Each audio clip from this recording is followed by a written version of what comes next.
this, this unapologetic acceptance of Mm. where you are at.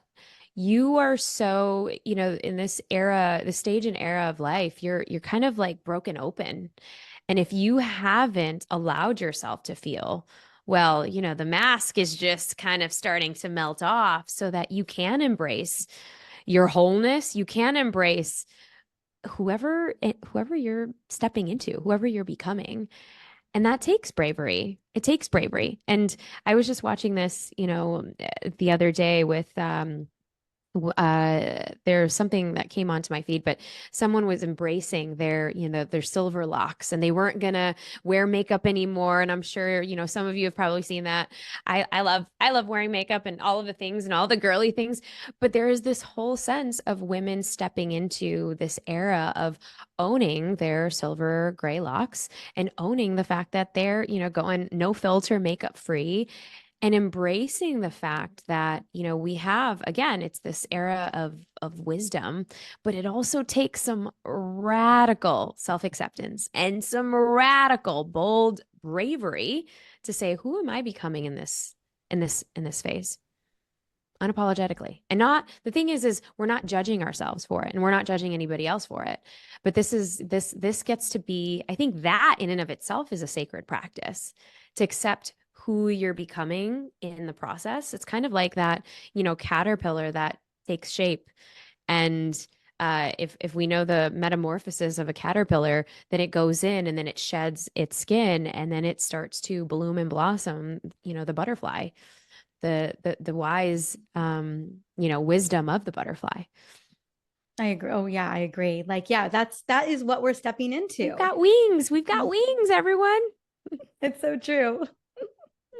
I want to go back to community. You do such a beautiful job of cultivating community. And I think this is a time, I don't know if you knew this, but this is a time in this transition in perimenopause and even postmenopause where women feel their loneliest. They're the most isolated.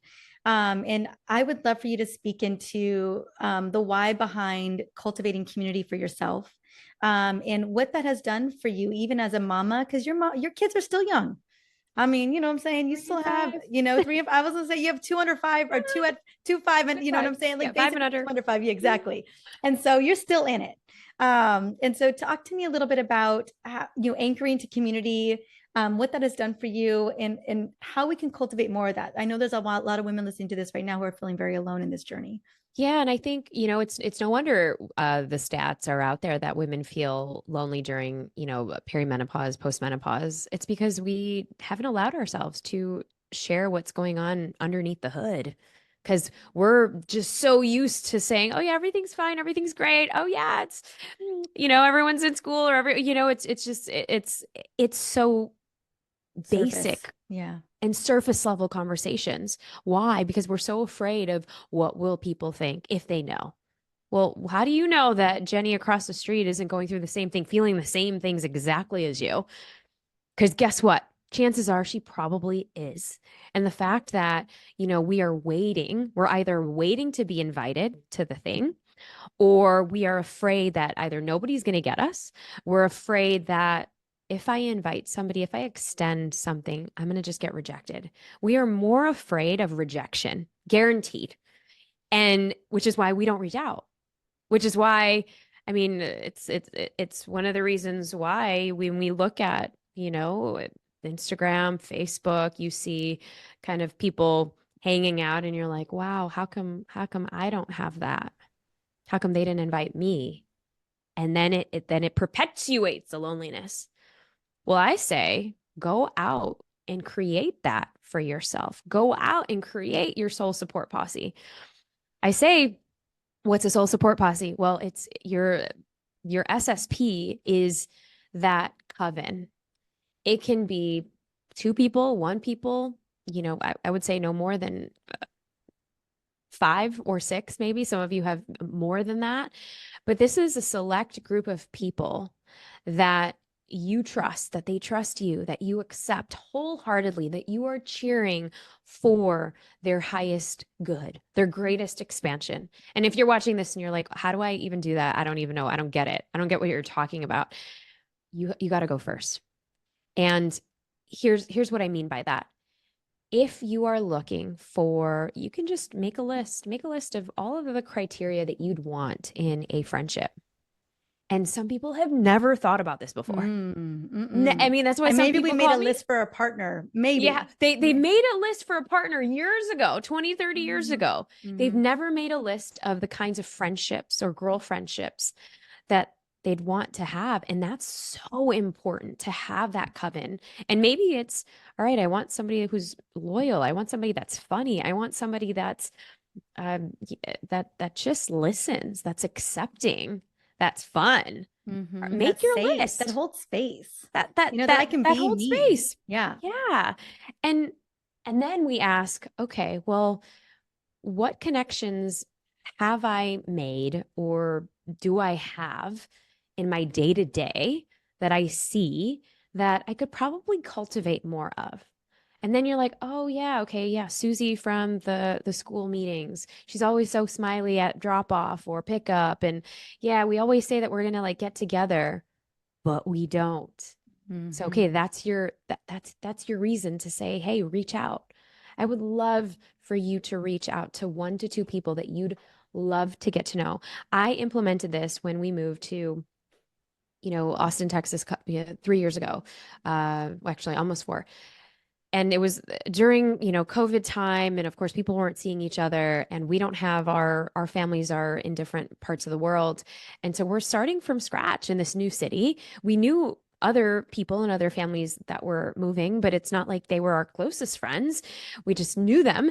And so, to be able to start anew in a place where you don't know anyone, it's scary, it's daunting. You've got to be able to go first. And so one of the things that I set out on doing was, all right, I'm going to text 2 people every day, 2 new people every day.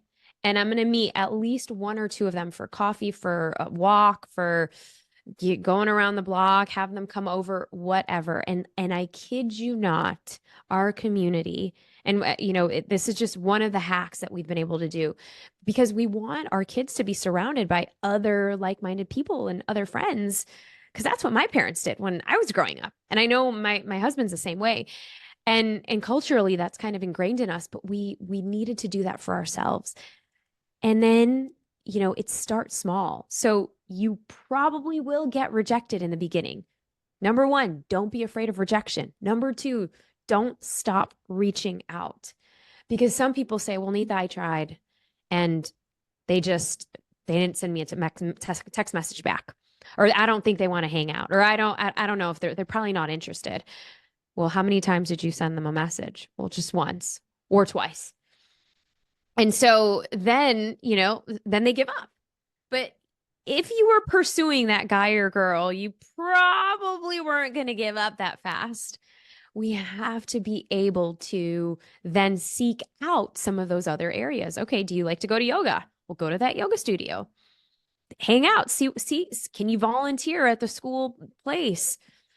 We've got to be able to put ourselves in uncomfortable places, situations, but also where we can meet like-minded people who we can then cultivate our soul support posse. Thank you so much for watching. Now, if you found this video helpful, give it a thumbs up and share your thoughts in the comments.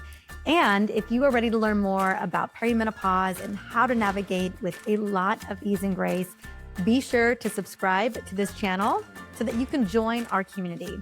Don't forget to share this video with someone that you love, that you know is navigating the perimenopause journey as well, because they deserve to feel their best too. See you in the next video.